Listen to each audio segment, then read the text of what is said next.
as your company is starting to scale. Talk to me about some of the, I'll call them potholes or bottlenecks or issues that you started to run into. Because the things that you were doing to get to a million, million and a half are not going to be the same things that you're going to do to go Yeah. to 3 to 4 million. So uh, I was doing well. And this is when you start to encounter black hatters, copycats, ripoffs, all that stuff. And I had real problems with black hatters. I was having people take knockoff products in China, send them into FBA, and hijack my listing. And there were two types of hijackers I was finding. I was finding hijackers who actually had a physical product, but it was just some rubbish, and hijackers who actually they were selling air, right? They were selling air merchant fulfilled. There was nothing. It was just they were just jumping on the listing.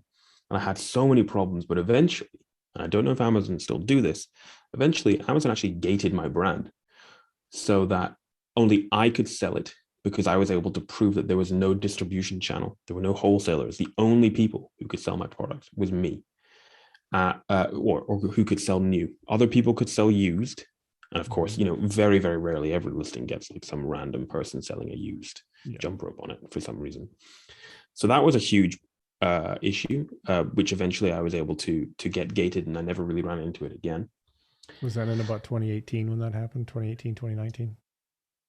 2018, yeah, 18. Yeah. 2018 was when that was a real pain in the ass. And then another one, which was really quite scary, happened in about 2018. This was an intellectual property dispute. I developed a product, a thick bar adapter. It's a product which you slip onto a barbell or a dumbbell to make it thicker and therefore more difficult to lift. And for many years, a very popular brand, which had a product which performed the same function, went basically unchallenged with no competitors in that space. Until I came along and created a product which was better. I had my product design registered, which is the equivalent of a patent, but it's over here in Europe, so it's not quite the same. And I used the best of the best intellectual property firm because I knew the importance of IP. I love saving money, but when it comes to IP, I'm happy to spend money. And one day, I received letters in German from the lawyers representing a North American organization which owned this brand that existed for some time already, the market leader in this space of thick bar adapters.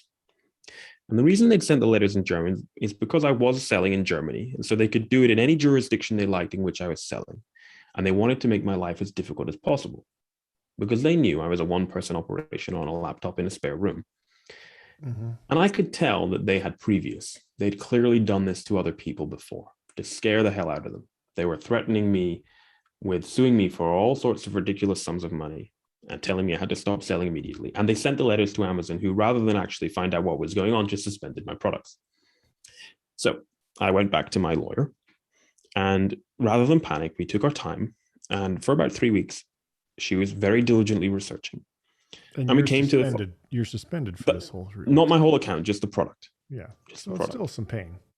It's a real pain. Because my product was doing so. This is why they'd come after me, right? Yeah.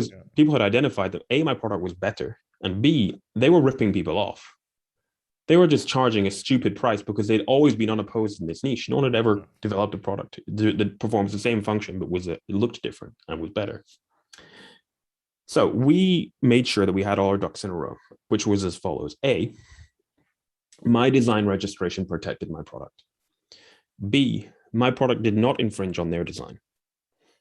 And C, and this is the hilarious part, the original product had been designed by an entrepreneur like me some time ago, late 90s, early 2000s. And then that brand had been acquired by this enormous organization. And when they'd acquired the brand, they acquired the original patents. But the guy who made the original patents made the mistake of having them done on the cheap. And the drawings in their own patent actually didn't match their product. Their own patent didn't protect their product. And my lawyer pointed this out to them and said, basically, if you don't leave Ben alone, We're going to go to court and invalidate your patent, which will be public. And therefore, everybody's going to come in and copy your product. So you can either leave Ben alone or be completely screwed. Mm-hmm. We tried to get my lost sales recovered from them and to charge them for my legal fees.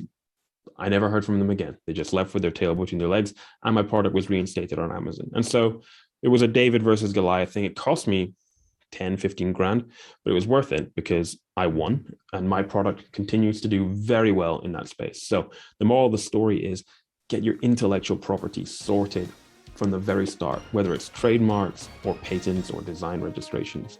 Don't scrimp on intellectual property.